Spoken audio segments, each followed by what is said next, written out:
eu só atender o chamado da natureza e eu... Posso?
Ah, vai.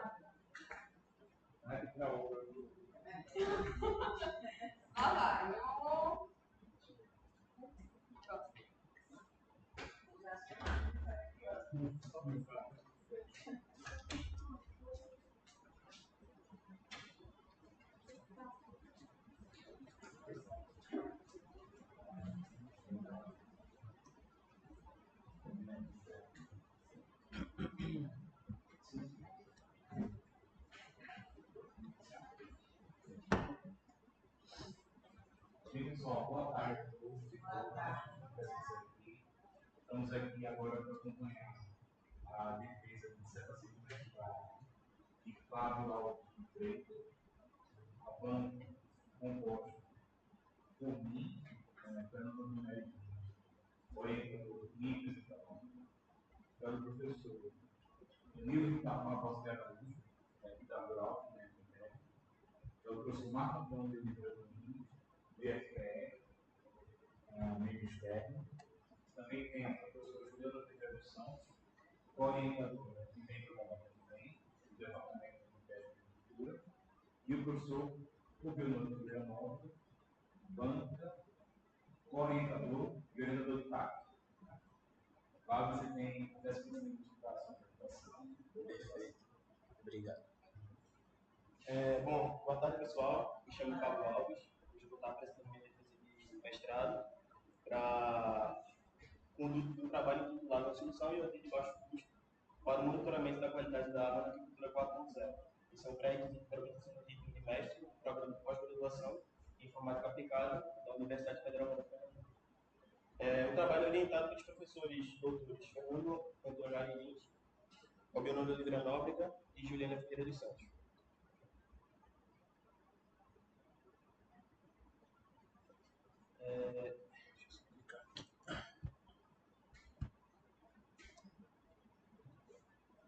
Bom, para iniciar, eu gostaria de trazer um dado interessante e um pouco alarmante a respeito do desafio global que estamos enfrentando atualmente, que é a explosão populacional. De acordo com dados da ONU, estima-se que até 2050 a população global alcançará um patamar de 9,7 bilhões de pessoas. Isso, ocasionalmente, aumenta a demanda por alimentos, que é estimado que até 2030 alcance um valor de 2,9 bilhões de toneladas ao ano. Isso em si é um grande desafio, enquanto os campos cultiváveis, tanto em terra quanto na água, estão se reduzindo a uma taxa alarmante de cerca de um campo de futebol a cada 5 segundos. E é necessário, então, que a gente consiga investir em mecanismos alternativos para atender toda essa demanda futura por alimentos.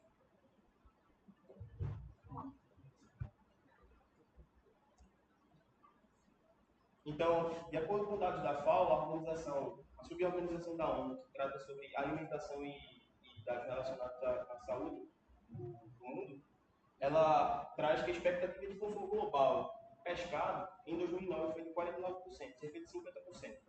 E esse valor tende a crescer para 62% até 2030. Então, a gente vê um valor alarmante Esse crescimento é ainda exibido através do seguinte gráfico, que demonstra a comparação entre a proporção de crescimento da pesca e da aquicultura. Então, a pesca, devido a diversas questões como legislação e problemas com questões de sustentabilidade, ele está num patamar linear desde a década de 90, enquanto a aquicultura tem uma taxa de crescimento de cerca de 3% ao ano desde 2010. Então, a gente vê uma taxa crescente nessa área, tornando esse setor uma área primordial para a produção de alimentos e empregos nas próximas décadas. Mas qual é o principal desafio da aquicultura? O que é a aquicultura em si? A aquicultura trata da criação de organismos aquáticos, principalmente para o consumo de alimentos, tanto essa produção em continente quanto no mar. E o principal desafio dessa área é o monitoramento e a gestão da qualidade da água. Então, a gente observa que, atualmente, embora tecnologias sejam aplicadas à área, ela ainda trabalha com questões muito rudimentares, trabalhos muito manuais. Então, a gente observa que esse medidor são os medidores comumente utilizados para realizar a coleta de dados e geralmente são medidos 3 parâmetros específicos: o oxigênio dissolvido, a temperatura e o pH, são os principais parâmetros. E esses equipamentos eles são extremamente caros, de difícil configuração, e o produtor precisa diariamente, diversas vezes ao dia, em cada um dos seus tempos de produção, manualmente, fazer a coleta de dados, anotar no caderninho que provavelmente vai gerar erros, e isso gera um atraso na análise de dados por parte dos especialistas e na tomada de decisão, gerando uma produção mais baixa, uma menor lucratividade e, consequentemente, um custo maior, o manejo de água, energia e ração, que é a principal dor dos produtores. Então, isso gera a necessidade da adequação dessa área com algumas alternativas, como, por exemplo, a aplicação de tecnologia. Então, existem sistemas de monitoramento automático que realizam essa coleta de dados automaticamente, permitindo uma maior comodidade ao produtor e aumento da sua produtividade e lucratividade, porque aquela atividade não vai ser mais tão penosa, ele consegue fazer tudo isso de forma mais eficiente. E qual o problema nisso? Dinheiro. Esses sistemas são extremamente caros e geralmente não são acessíveis para os pequenos e médios produtores, que são a base da cadeia produtiva. Então, essas tecnologias elas são baseadas no conceito da ciência da computação, da internet das coisas, e esse conceito tecnológico visa integrar diversos dispositivos à internet para que eles possam conversar entre si e a gente consiga resolver problemas complexos a partir dessa massa de dados gerados. Então, essa aplicação de IoT na agricultura uniu um termo que a gente conhece de agricultura 4.0, justamente referente à revolução industrial, à indústria 4.0. Então, a gente consegue ter a viabilidade da agricultura de precisão, conseguindo aproveitar os próprios recursos atuais, aquíferos, para uma produção muito maior, muito mais lucrativa. Dessa forma, o objetivo do trabalho foi desenvolver uma solução IoT de baixo custo para o monitoramento da qualidade da água na agricultura 4.0. E para isso, 5 objetivos específicos eles foram definidos. O primeiro, o estudo das arquiteturas IoT com baixo acoplamento, para reduzir a complexidade do desenvolvimento da lógica de negócio por trás do sistema. O desenvolvimento de modelos de inteligência artificial para promover a redução de custos. Por que isso? Porque a inteligência artificial, de acordo com pesquisas que vão ser demonstradas futuramente, demonstra que é possível realizar medição de parâmetros objetivos sem a necessidade de sensores. Então, a gente consegue reduzir o custo do sistema, removendo o uso do sensor de oxigênio dissolvido, que é o principal encarecedor dessas soluções. Terceiro, o desenvolvimento de uma plataforma IoT para o provisionamento de dados em nuvem. Quarto, o desenvolvimento de um protótipo, um hardware IoT com foco na robustez, para que ele seja capaz de suportar as diversas intempéries da natureza presentes nesse tipo de cultivo.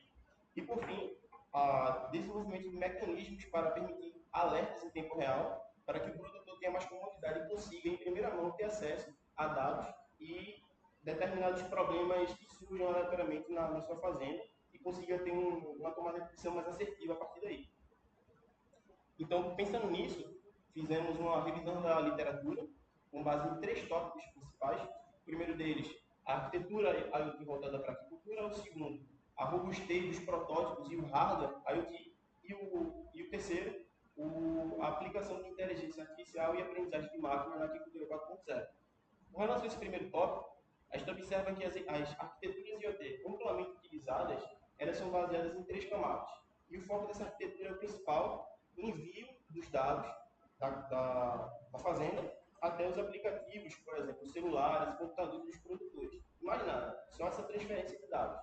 Então, devido à sua simplicidade, ela tem uma implementação muito fácil, muito rápida. Porém, em escalas maiores, escalas comerciais, ela tende a falhar, porque determinadas funcionalidades que são um requisito para que essas soluções funcionem, como armazenamento de dados, análise de dados rápida, devido a limitações de poder computacional nessa arquitetura de 3 camadas, provisionamento de dados em nuvem, não são atendidas. Então, embora essa arquitetura ela seja muito fácil de implementar, como é possível ver nos 3 primeiros trabalhos, Design, o MED e Audi, ela não é suficiente para conseguir alcançar essas escalas comerciais. Por outro lado, em trabalhos como o de Bilar, Zoknar e Dangosa, são utilizadas arquiteturas de 4 camadas. Então, essa quarta camada é chamada camada de rede, camada de nuvem. Ela consegue implementar essas funcionalidades mais complexas através da computação em nuvem. Tanto é que é comum a aplicação de plataformas como um serviço, até porque essas plataformas permitem o uso de custos sob demanda, a gente consegue observar melhor o custo do sistema a partir daí, como as plataformas IFTTT e TeamSpeak que foram utilizadas nesse contexto. Isto observa que, nas arquiteturas de 3 camadas, funcionalidades como armazenamento remoto e processamento remoto não são atendidas. E nas arquiteturas de 4 camadas, sim, elas são atendidas. E mesmo assim, uma funcionalidade essencial, a notificação em tempo real dos produtores, é uma questão raramente aplicada nos trabalhos relacionados. Tanto é que apenas um dos trabalhos atendeu a esse requisito, que foi esse último, Dangoso. Com relação ao segundo tópico, o projeto do hardware IoT, focado no protótipo e na robustez deles. Então, foram avaliados 6 aspectos desse contexto. Primeiro, se foi ou não utilizada a rede elétrica cabeada. Segundo, o invólucro impermeável, ou seja, como o protótipo vai estar inserido no meio aquoso, com variações de temperatura, podendo receber chuva em intempéries da natureza, é necessário que ele tenha uma robustez para impedir que o seu circuito elétrico seja danificado. Então, o invólucro impermeável ele entra justamente nessa proteção. A PCB é um termo que refere à placa de circuito impresso.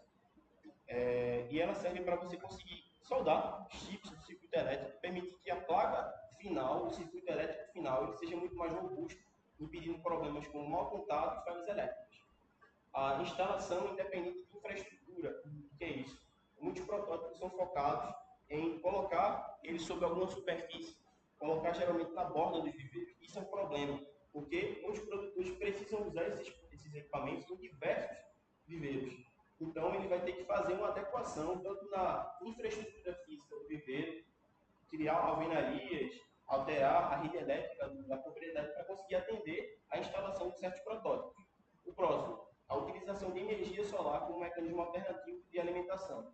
E, por fim, mecanismos de configuração sem fio do equipamento, para que a gente consiga configurá-lo à distância, dispensando o uso de técnicos e especialistas. Então, a gente observa que nos 3 primeiros trabalhos relacionados, Design, Home e Bilar, eles são focados no uso em laboratório. Então, são trabalhos muito simples. Eles focam com uma prova de conceito, como a gente consegue mostrar que os dados coletados na camada física podem ser mostrados na camada de aplicação para os usuários. Então, ele não desenvolveu um invólucro impermeável e tampouco o PCB. Ele só focou em mostrar que o sistema em si funciona. Essa questão ela foi aprimorada por Zoknar, que ele utilizou seu protótipo em ambiente produtivo. Então, nessa questão, ele instalou o seu protótipo no viveiro e, por isso, ele precisou construir um invólucro impermeável para protegê-lo das intempéries da natureza.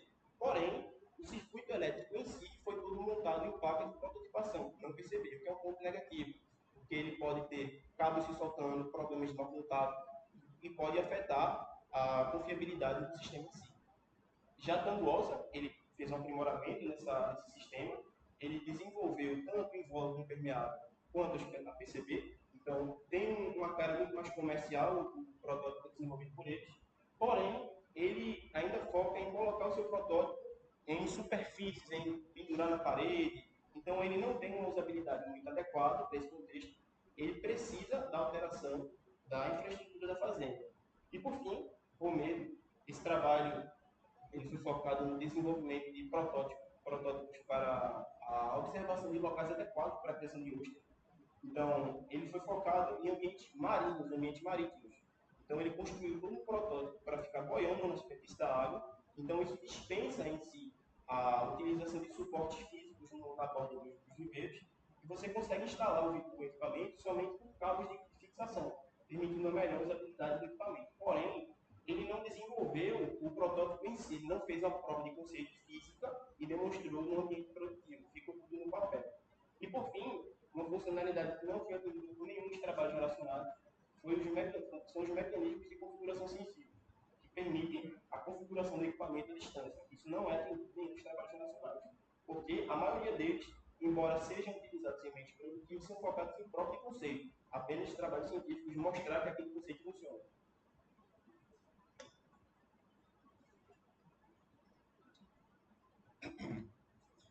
O terceiro tópico da literatura foram as inteligências artificiais aplicadas à aprendizagem de máquina. O que é isso? Essas aplicações de inteligência artificial, elas são focadas em trabalhar em paralelo, em conjunto com sistemas IoT, com dois propósitos principais. Primeiro, redução de custos e segundo, automação de processos. Então, na linha de raciocínio que a gente vem estudando, dois tópicos são interessantes de serem analisados: a predição e a estimação. Como é que isso funciona? A predição ela é focada em avaliar o valor futuro em um parâmetro dado. A estimação no valor presente. Então, a predição tem a vantagem de você dar ao produtor a opção de se precaver de problemas futuros que possam acontecer. Porém, os modelos propostos por Sveta, Wang e Zhang, eles precisam desse parâmetro objetivo, que será a variável do valor futuro, como dado de entrada. Ou seja, para que ele funcione em paralelo com sistemas IoT, se, por exemplo, a gente quiser avaliar o oxigênio dissolvido, o próprio sensor do oxigênio dissolvido tem que ser usado no sistema para alimentar essa aplicação. Então, a gente não consegue dispensar o uso de um sensor a partir da predição. Ele não é capaz de dispensar um sensor para uma variável objetiva. Em compensação, a estimação é capaz de fazer isso. O seu propósito é justamente observar tendências e relações que ainda não são conhecidas entre determinadas variáveis a partir dos valores de variáveis terceiras. Então, por exemplo, na aplicação de galagem, ele fez uma produção de camarão durante 50 dias e avaliou durante esses dias o oxigênio. E ao final disso, ele fez um modelo que relaciona o tempo com o oxigênio dissolvido. Então, a gente consegue observar as nuances do oxigênio com o passar do tempo. Porém, como foi um ambiente muito controlado, em ambientes reais, diversas outras variáveis também afetam essa variável. Então, no trabalho de Araújo, ele propôs um aprimoramento dessa questão. Ele utilizou uma gama grande de sensores de totais de sólido dissolvido, condutividade, salinidade, pH, temperatura, diversos sensores, para conseguir identificar essa relação com o oxigênio dissolvido.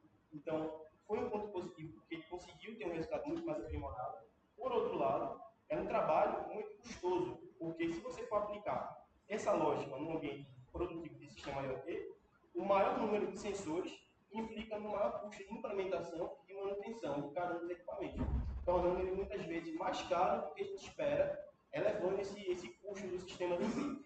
E por fim, o trabalho de Christian Dicker, ele conseguiu reduzir esse custo com a proposta de usar sensores de baixo custo, principalmente de temperatura e de pH, para observar os valores da solubilidade do oxigênio dissolvido. Como mencionei lá no início, essas são as três principais variáveis. Então, ele conseguiu observar a temperatura do pH e a solubilidade, porém não o oxigênio dissolvido em si. Qual a diferença? A solubilidade mede o valor máximo que o oxigênio consegue alcançar. O oxigênio dissolvido mede o valor atual, o valor presente. E essa é a variável crítica, porque ela determina a saúde e a respiração dos animais no meio produtivo. A solubilidade apenas determina o valor máximo. Então, embora ele tenha trazido contribuições na redução de custo, ele não avaliou a variável mais importante desse contexto. Então, a gente conclui que a estimação ela proporciona o valor imediato de parâmetros objetivos, permitindo que a gente consiga até excluir sensores físicos do sistema. A aplicação de muitos sensores encarece o custo do hardware, que não é interessante, a gente quer reduzir o número de sensores, principalmente para os mais críticos para as soluções. E, por fim, nenhum dos trabalhos relacionados realiza a estimação do oxigênio dissolvido a partir de sensores de baixo custo. É uma lacuna que a gente observou na literatura. Então, isso traz a gente para a nossa proposta de intervenção, que foi a nossa solução de baixo custo. Essa aqui foi a arquitetura montada, a arquitetura baseada em 4 camadas, como nos trabalhos avaliados anteriormente. Então, essa arquitetura é composta pelas camadas de percepção, responsável por coletar os dados da camada física, através de sensores de baixo custo, nesse caso utilizamos os sensores de pH e temperatura, não utilizamos o de oxigênio envolvido, que vai ser um pouco explicado futuramente como que essa variável foi avaliada. A camada de transporte é responsável por agregar os gateways IoT, ou seja, quais são os mecanismos de comunicação que a gente consegue utilizar para que os dados coletados na camada física cheguem nas camadas superiores. E a gente tem 3 protocolos utilizados nesse contexto. O GPRS, que utiliza no contexto de dados móveis, a própria internet do celular, como a gente pode dizer. Então, devido à grande cobertura das telefonias móveis, até mesmo nas áreas rurais aqui do Brasil, foi uma decisão estratégica. Até porque os módulos GPRS são amplamente comercializados para sistemas embarcados, o que facilitou o desenvolvimento da nossa camada de percepção. O Wi-Fi, porque é um protocolo extremamente utilizado em todos os lugares, até mesmo nas nossas próprias casas, né? Então, a gente conseguiu usar esse protocolo porque os próprios equipamentos de comunicação, que a gente vai explicar um pouco mais à frente na camada de percepção, já tem esse protocolo integrado nativamente. Então, facilitou bastante a integração e desenvolvimento. E, por fim, o LoRaWAN é um protocolo de longa distância. Então, como a gente trabalha em áreas rurais, muitas vezes são campos abertos. Então, muitos viveiros estão muito distantes uns dos outros. Então, a gente consegue usar esse protocolo para o caso de nenhum dos dois funcionarem com um mecanismo de backup, permitindo que até em áreas rurais sempre haja um mecanismo de conexão disponível para que os dados cheguem no usuário final. A camada de percepção, ela tem a lógica de utilizar diversos modos para processamento remoto. Então, a gente faz análise de dados remotos, a gente consegue realizar um armazenamento de dados em nuvem, a gente tem a lógica de alertas de usuário, ou seja, os usuários eles conseguem definir regras para os alertas que vão ser gerados pelo sistema. A gente integrou um módulo de inteligência artificial que foi mencionado, que foi desenvolvido, vou explicar um pouco melhor futuramente. E a gente realiza diversos processos, como a ingestão de dados, o tratamento de dados, e a gente consegue fazer a implantação desses dados para os aplicativos futuros através de diversas APIs disponibilizadas nessa camada.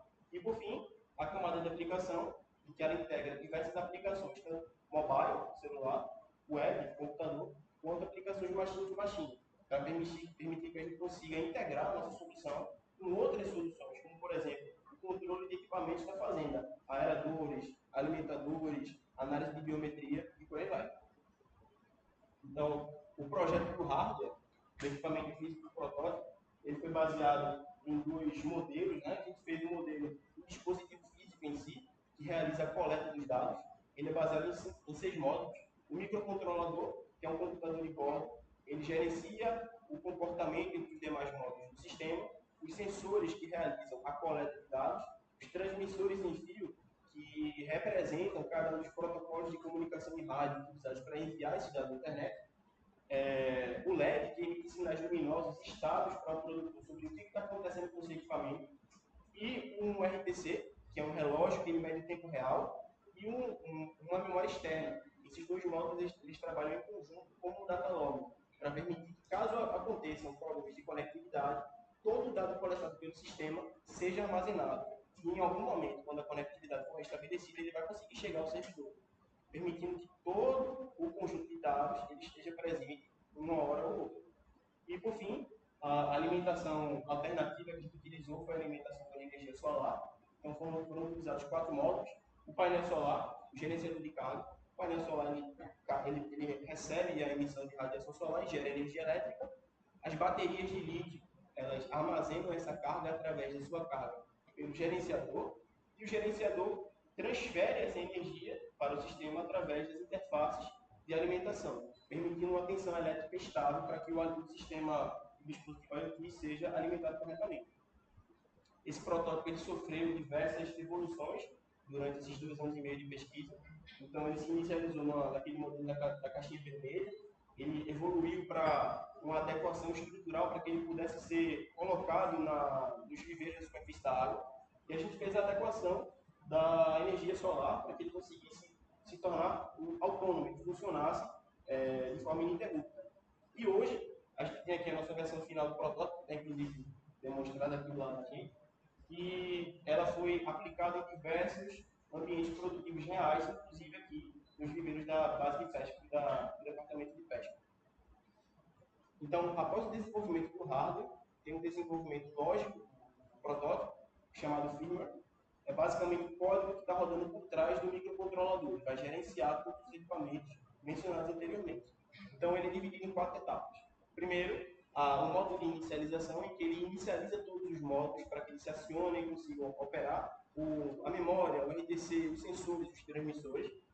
Em seguida, esse módulo ele inicializa o modo de operação, que vai verificar se a gente precisa configurar o equipamento à distância ou se ele vai entrar no modo de operação, por assim dizer. Vai ficar mais claro nos próximos gráficos. Então, o modo de configuração, ele trata de configurar as credenciais de internet do equipamento. Como ele é um equipamento IoT, ele se conecta com a internet. Então, é necessário que, uma vez instalado no ambiente produtivo, o produtor ele indique quais são as credenciais, quais são as informações necessárias para que ele se comunique corretamente com a internet.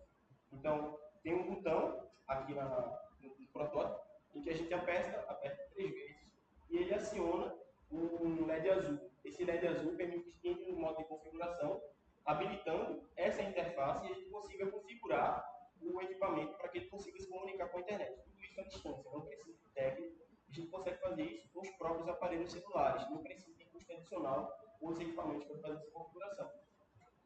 Caso ele não entre no modo de configuração, ele entra no modo de leitura.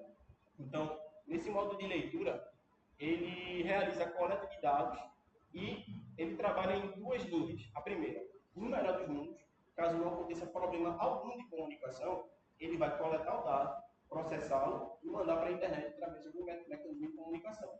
Caso aconteça uma falha de conectividade, então o data logger é habilitado. O servidor ou o próprio gateway IoT vai avisar que o dado não foi enviado e essa informação vai ser armazenada na memória até que a conexão seja restabelecida e a gente consiga enviar esse dado futuramente. Então, caso ele seja enviado, é emitido o sinal luminoso no LED verde, dizendo que foi bem sucedida a conexão. Caso não funcione, é emitido o sinal vermelho, dizendo que não foi bem sucedida a conexão e ela precisa ser refeita em algum momento futuro. Então, essa aqui é a camada de transporte, que a gente utilizou, como mencionado, 3 protocolos, o LoRa, o GPRS e o Wi-Fi. Então, essas foram as tecnologias de rede utilizadas para a integração do equipamento. Então, a nível de custo, não é necessário custos adicionais com gateways, porque os próprios roteadores das fazendas são amplamente difundidos, nós não precisamos utilizar de alteração da infraestrutura de rede para adequar o equipamento para conexão com a internet. As próprias RBs de estação rádio básica, de conexão com dados móveis, têm coberturas amplas nas áreas rurais, então a gente consegue também se aproveitar desse recurso. E gateways LoRa que estão sendo amplamente difundidos hoje em dia, até mesmo como estações de rádio básica, a gente consegue utilizar de serviços de LoRa para utilizar essa comunicação e permitir a comunicação a longa distância. Então, nenhum dos gateways IoT, eles foram comprados e conseguem utilizar de recursos disponíveis no próprio mercado como serviço ou até dos recursos da própria fazenda para permitir a conexão com a internet. Com relação ao desenvolvimento dos modelos de aprendizagem de máquina, mais à frente eu vou explicar melhor como é que foi feita toda a avaliação e a escolha dos modelos, mas o desenvolvimento ele se baseou na avaliação de 4 modelos de aprendizagem de máquina, de inteligência artificial. 2 baseados em redes neurais e 4 baseados em algoritmos clássicos. Então foram avaliados modelos de redes neurais, o LSTM e o MNN, e algoritmos clássicos, a regressão linear, o SVR, que é a máquina de suporte de vetores, o KNN, o K-vizinhos próximos, e o Random Forest. E no final de tudo, depois da avaliação, a gente avaliou que o Random Forest foi o modelo melhor, dada a acurácia avaliada, para ser integrado ao nosso sistema IoT. Então, o modelo Random Forest ele foi desenvolvido como uma aplicação REST para permitir comunicação com os demais módulos do sistema e foi integrado na nossa camada de processamento, onde ele se comunica diretamente com o gerenciador de plataforma e funciona como uma outra parte mesmo. Nossa camada de processamento foi desenvolvida utilizando uma plataforma como serviço, o TeamSpot. Essa plataforma foi escolhida devido à sua alta capacidade de customização. Então, ela tem planos gratuitos que permitem a gente conseguir desenvolver soluções complexas, inclusive atender às nossos requisitos, através da criação de cadeias de regras. Então, foram utilizadas 3 cadeias de regras, que são programadas, por assim dizer, através de programação em blocos, para bem intuitivo de entender como é que funciona. Esse bloco primário aqui é o responsável pelo tratamento de dados e pela ingestão de dados, para garantir que todo dado enviado para o servidor chegue ao banco de dados para ser analisado futuramente, provisionado ao usuário, e o tratamento de outliers, para permitir que dados falhos, por exemplo, o sensor ele diz que menos 127 não é uma leitura real, mas é um status de controle dizendo que tem algum problema acontecendo com o sensor. Então, a gente consegue configurar status e verificação de outliers na nossa própria plataforma. Além disso, é nela que a gente consegue fazer a integração com a aplicação da inteligência artificial, através da routchain para integração com a IA e a gestão dos alarmes, através da routchain e gestão de alarmes. Então, com relação à nossa camada de percepção, a apresentação do sistema para o usuário, nós utilizamos 2 dashboards para uma visualização gráfica, né, fácil. Esse dashboard aqui é responsável pela gestão dos limiares das variáveis, ou seja, nós coletamos 3 dados de telemetria. O pH, a temperatura, oriundo de sensores, e o oxigênio dissolvido, oriundo de uma inteligência artificial. Então, a gente consegue gerar alarmes através dessa configuração, de qual o valor máximo, qual o valor mínimo ideal de cada uma das variáveis, e com base nisso, a própria plataforma automaticamente consegue emitir ou deletar os alarmes para permitir que o produtor consiga ter em primeira mão no celular ou em qualquer aplicativo que ele esteja usando, como é o estado do viveiro dele, para que ele não seja pego de surpresa. Esse aqui é um dashboard de monitoramento em tempo real, então você consegue entregar esse dado para o usuário final. Tanto uma tela de computador grande, por exemplo, que tem mais dados detalhados, gráficos, o último valor lido, a localização, a geolocalização do equipamento, quanto numa interface mobile, uma interface mais limpa de celular. E muitas vezes é utilizado pelos produtores, pelo pessoal que trabalha no campo, para ter uma visão rápida. Opa, tal variável está valendo tanto, tal variável está valendo tanto. Então, ele consegue ter uma visão mais assertiva a respeito do status do seu viveiro. Com relação à avaliação de desempenho, nesse ponto começa a avaliar resultados e a metodologia aplicada para a avaliação desses resultados. Então, inicialmente foi feita a avaliação da inteligência artificial, porque como ela seria uma aplicação integrada ao sistema IoT, foi necessário escolher e decidir qual era o modelo mais ideal para ser integrado nesse equipamento. Então, a metodologia para a avaliação da IA, ela utilizou como base uma métrica chamada de RMSE. Ele mede o erro médio entre 2 séries temporais. Então, como estamos observando aqui no gráfico, a gente consegue comparar dados de controle, por exemplo, medições de um termômetro com um sensor de temperatura. Então, cada registro é anotado com o passar do tempo e a gente consegue aplicar essa métrica para determinar qual é o erro médio com o passar do tempo dessas 2 bases de dados. E quanto mais baixo, quanto mais próximo de zero esse valor, melhor. Quer dizer que o erro está mais próximo do valor do controle que a gente considera correto.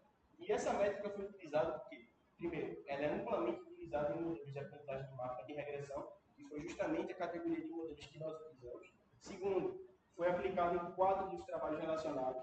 Então, é uma métrica amplamente difundida no próprio contexto que nós estamos avaliando. E, por último, qual é o valor ideal do RMSE? Então, avaliamos os trabalhos semelhantes aos nossos, os trabalhos relacionados no contexto de valor ótimo do RMSE, a dimensionalidade desse valor está na unidade inferior a uma unidade. Então, valores de RMSE inferior a uma unidade são valores que nós consideramos ótimos para o nosso contexto. Então, o treinamento dos modelos ele utilizou um conceito chamado de validação cruzada. Utilizamos a validação de 10 fontes para impedir que a gente tivesse uma análise mais dúbia de qual modelo seria mais adequado ou não. E realizamos o treinamento com base de dados de qualidade da água reais. Então, foi uma base de dados coletadas no estuário de Queensland, na Austrália, que contém os dados de temperatura, de pH e de oxigênio dissolvido. Então, o treinamento se baseou na entrada da temperatura e de pH para os modelos e a avaliação do valor de saída do modelo com o valor real do oxigênio. Então, essas 2 variáveis elas eram avaliadas com base no RMSE para a gente determinar o erro médio de cada modelo. E esses foram os resultados obtidos. A gente observa que, devido a uma limitação da base de dados, ela possui 22.500 E na estação seca, ela possui 5.816 registros, na estação úmida, 16.439.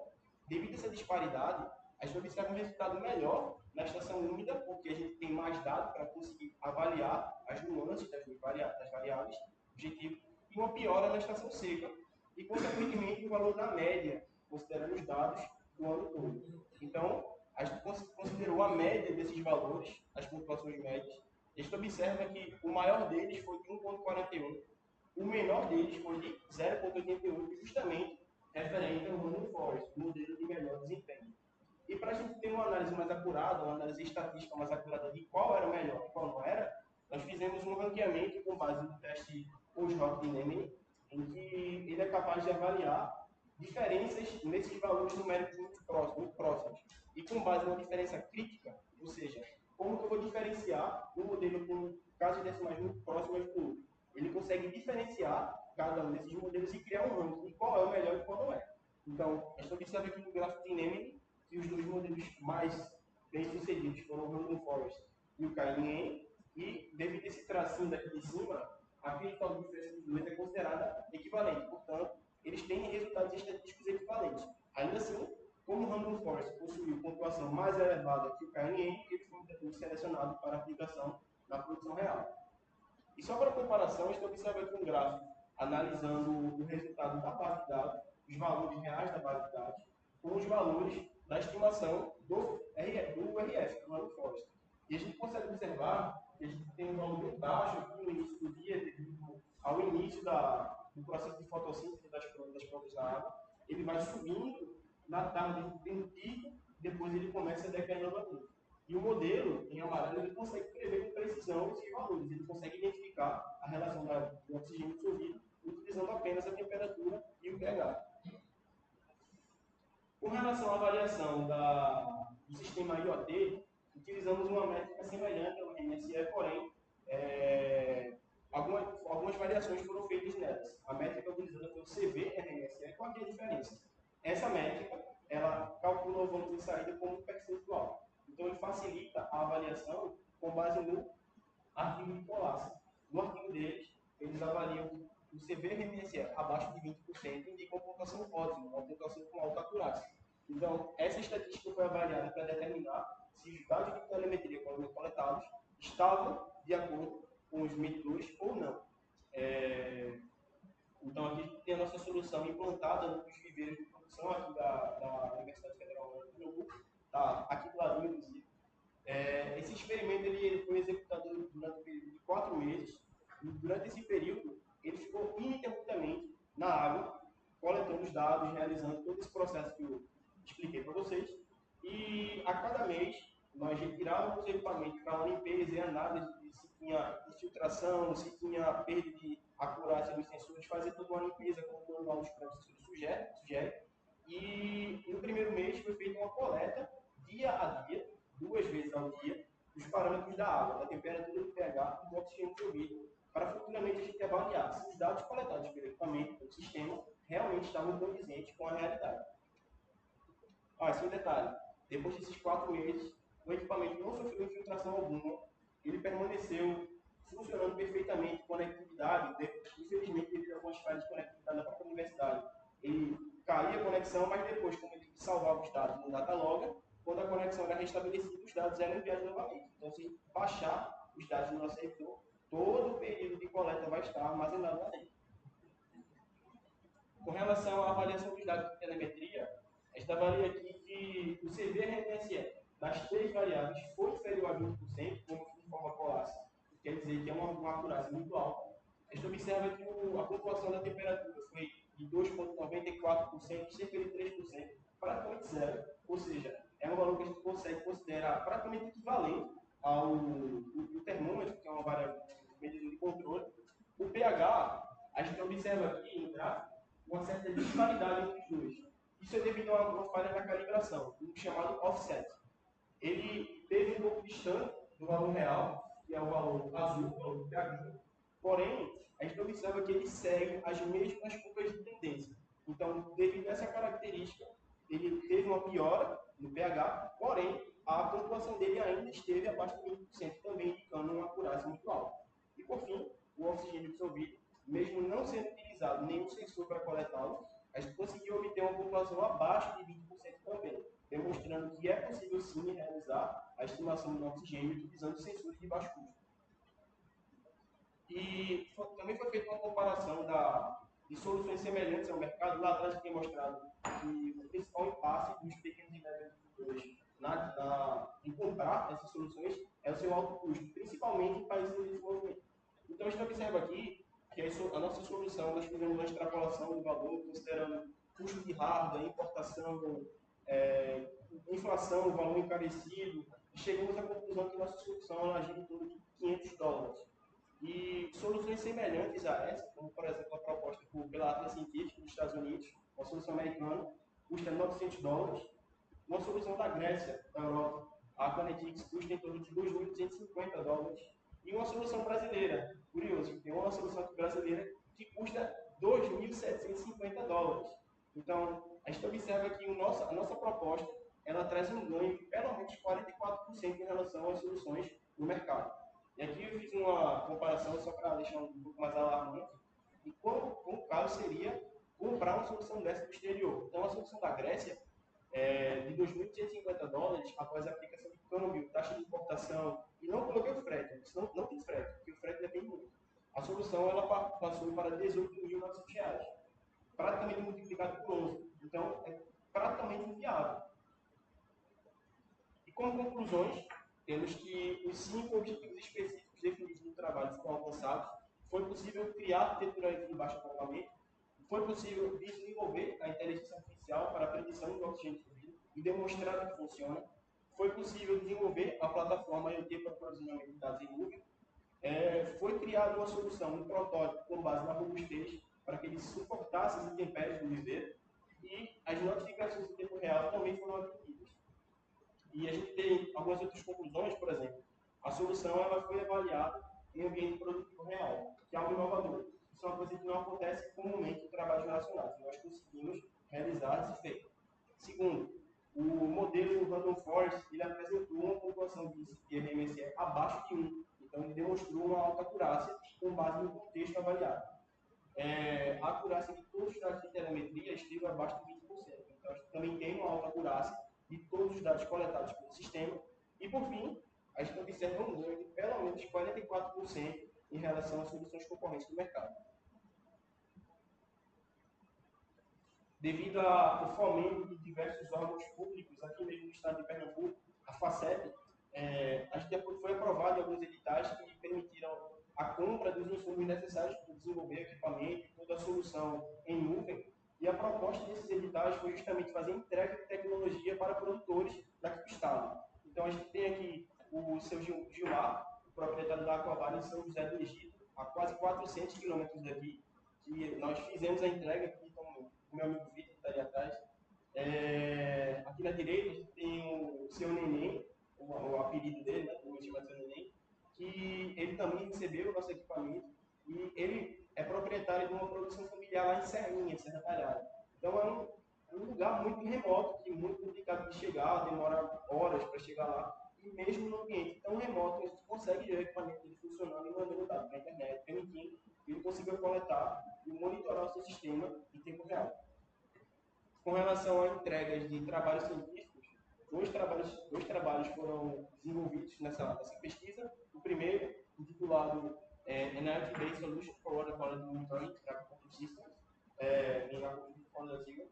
Essa solução, esse artigo foi baseado na própria dissertação em si, e ele foi submetido à conferência do Fórum Internacional de Internet das Coisas, que está para sair o resultado em breve. O segundo trabalho submetido foi o Machine Learning Models for the Estimation of Dissolved Oxygen in Aquaculture for Brasil.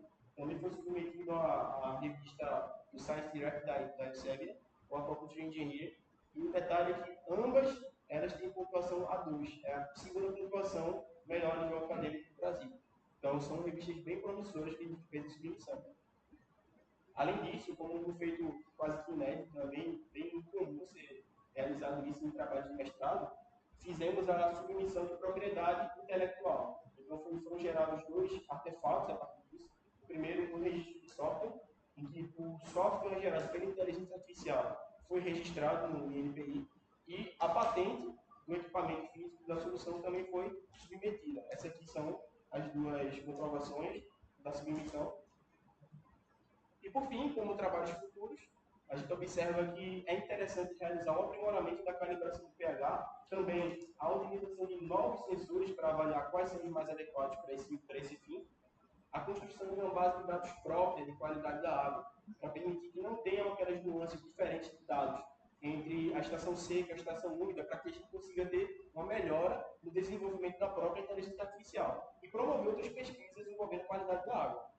A validação da solução em outros tipos de solução de sistema de agricultura, como, por exemplo, carcinicultura focada em camarão, a gente avaliou a piscicultura de peixe, né, de tilápia, no mar, sistemas intensivos, superintensivos, extensivos. É necessário ter uma investigação de todo tipo de sistema para mostrar que ele funciona em todo caso.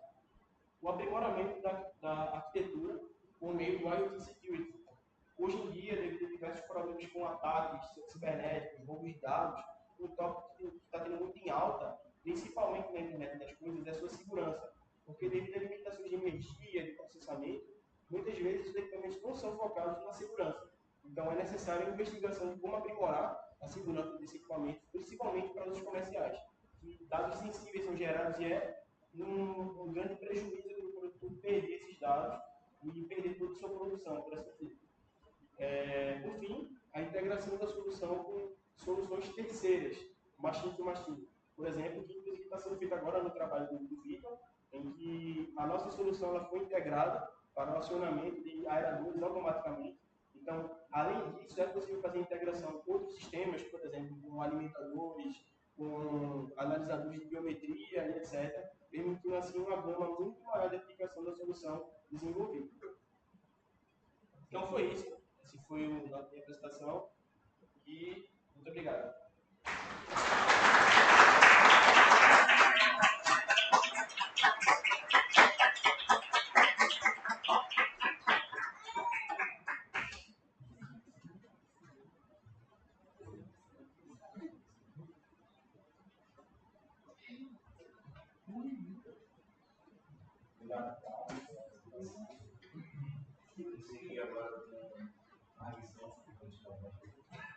Temos a tradição de começar sempre pelo mais importante. Agora, mais importante aqui para responder, né, pessoal? Muito próximo. Você aparece aqui, prazer ter o seu aqui. Até o seu pessoal.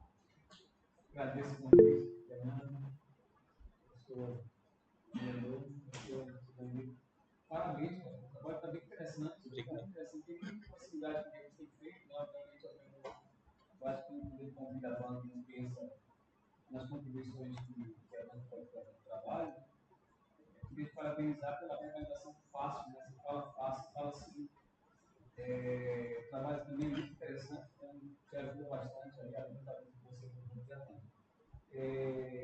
vou passar para você a minha observação. O texto também tem uma coisa interessante, né? Quando a gente percebe que tem alguns problemas de pontuação, concordância, falta de maioria, a gente vê que você escreveu de fato. Sim. Né? Por mais que pareça ali de uma correção, aqui no corretor, até às vezes os aplicativos aí de edição de texto podem te ajudar nisso, né? Uhum. Mas a gente percebe que de fato você escreveu. Tem uma ocupação hoje recente que algumas máquinas estão produzindo texto, né?